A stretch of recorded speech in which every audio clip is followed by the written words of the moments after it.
il a quitté le jeu sur élimination directe, s'est retrouvé sur l'île des bannis. Sam avait la possibilité de réintégrer l'aventure juste avant l'épreuve d'orientation mais il a échoué, tout comme Alix, face à l'impressionnant Hugo. Un coup dur pour le cadet de ce Koh-Lanta, la légende. Toutefois, il a pu profiter pleinement de son aventure, retrouvant Claude et Teyura. Mise au point sur sa relation avec ce dernier après une élimination prématurée dans Koh-Lanta, l'île des héros en 2020, Sam a fait son retour en force dans Koh-Lanta, la légende. Lui qui rêvait d'aller au bout de cette aventure, d'atteindre les poteaux, a finalement été éliminé aux portes de l'orientation. Le jeune Padawan comme l'appelait Moussa l'an passé a vu son rêve être brisé. Mais il quitte Koh-Lanta des souvenirs plein la tête. En interview pour purepeople.com, Sam se livre sur cette deuxième folle expérience, évoquant son élimination mais aussi son impressionnante perte de poids, sa relation avec Teyura ou encore les réseaux sociaux. Qu'avez-vous ressenti lors de votre élimination sur l'épreuve d'immunité ? J'étais très triste de sortir à ce moment-là étant donné que c'est la veille de la course d'orientation et qu'il ne restait vraiment pas longtemps avant la fin de l'aventure. Ce qui a joué en ma défaveur, c'est la logique et le fait que je n'ai pas réussi à me concentrer à cause du stress. Je n'ai pas réussi à garder mon sang-froid. Il y avait tout le stress du début d'aventure qui en plus est longue. Tout ça m'a pas mal desservi. Que s'est-il passé dans votre tête lorsque vous avez débarqué sur l'île des bannis? J'étais très content et étonné car je ne m'attendais pas à avoir une deuxième chance. Cependant, je savais qu'il y aurait un parcours difficile à accomplir avant de pouvoir réintégrer le jeu. Quel était votre état d'esprit sur place? Un esprit de revanche sur moi-même. J'avais envie de revenir dans le jeu et j'espérais aller jusqu'au poteau. Avant votre élimination du camp, vous avez été surpris par votre reflet dans le miroir, qu'est-ce ce que vous vous êtes dit? C'est la première fois que je me vois aussi maigre.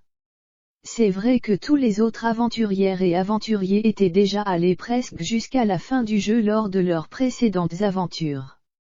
Pour moi c'était la première fois que j'allais aussi loin et ce que j'ai vu était choquant. Pourquoi avoir refusé de monter sur la balance?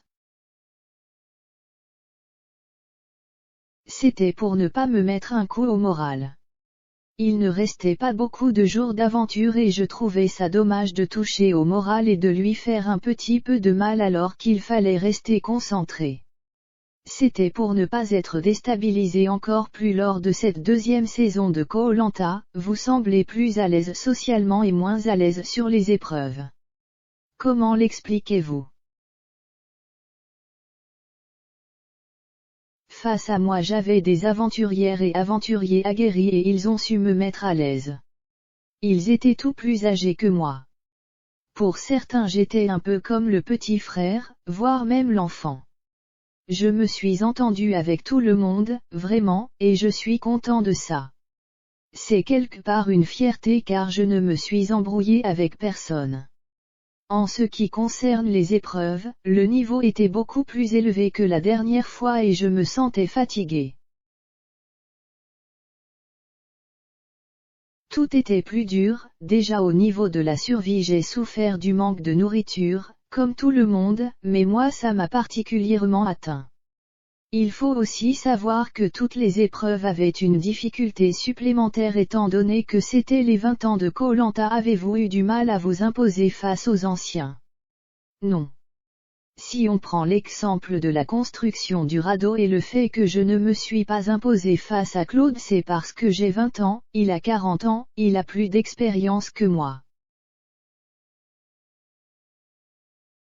Ça aurait été quelqu'un d'autre qui n'y connaissait rien comme dans ma première saison, je ne me serais pas posé la question. Vous avez confié en interview que Teyura maintenait une certaine distance après la réunification.